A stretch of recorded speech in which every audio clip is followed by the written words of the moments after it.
Assalamualaikum warahmatullahi wabarakatuh. Halo semuanya, kembali lagi dengan saya Intan Purnama NPM A1M021015, Prodi Pendidikan IPA, dosen pengampun Bapak Dr. Muhammad Kristiawan MPD.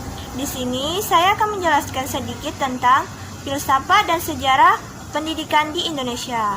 Mari kita lihat materinya. A. Apa landasan filsafat pendidikan di Indonesia? Pada umumnya, filsafat pendidikan di Indonesia dilandasi oleh falsafah negara, yaitu Pasal 2 Undang-Undang RI Nomor 2 Tahun 1989 yang menetapkan bahwa pendidikan nasional berdasarkan Pancasila dan Undang-Undang Dasar 1945. B. Sejarah pendidikan di Indonesia. 1.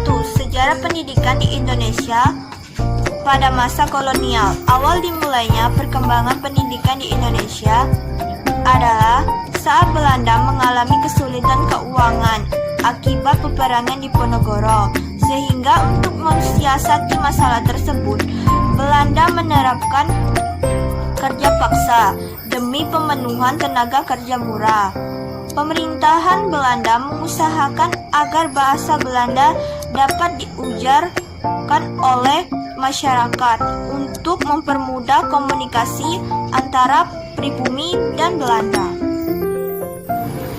2. Beberapa aliran pokok pendidikan yang ada di Indonesia. Pendidikan taman siswa. Pendidikan taman siswa adalah sekolah yang didirikan oleh seorang bangsawan dari Yogyakarta yang bernama Ki Hajar Dewantara.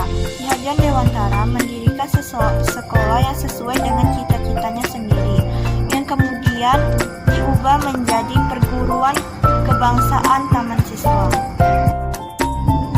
C. Bagaimana pendidikan Indonesia setelah kemerdekaan? A. Tujuan dan kurikulum pendidikan. Tujuan pendidikan dan pengajaran ialah membentuk manusia yang cukup dan warga negara yang demokratis, secara bertanggung jawab tentang kesejahteraan masyarakat dan tanah air. Dan telah ada kurikulum yang berlaku.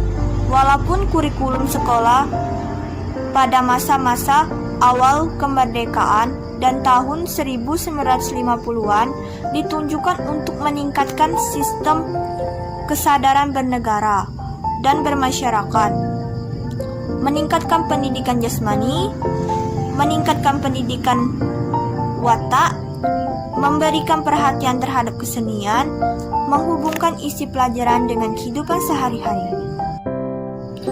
B. Apa sistem persekolahan yang digunakan? Sebenarnya pada masa awal kemerdekaan, sistem pendidikan yang digunakan masih melanjutkan sistem yang dibuat oleh Jepang. Sistem yang dimaksud adalah pendidikan rendah, pendidikan menengah, dan pendidikan tinggi. D. Bagaimana pendidikan di Indonesia sekarang? Pendidikan di Indonesia sekarang sudah mulai sedikit berkembang. Hal ini ditandai dengan adanya sistem penetapan wajib belajar dan adanya pelaksanaan yang mengatur sistem pendidikan.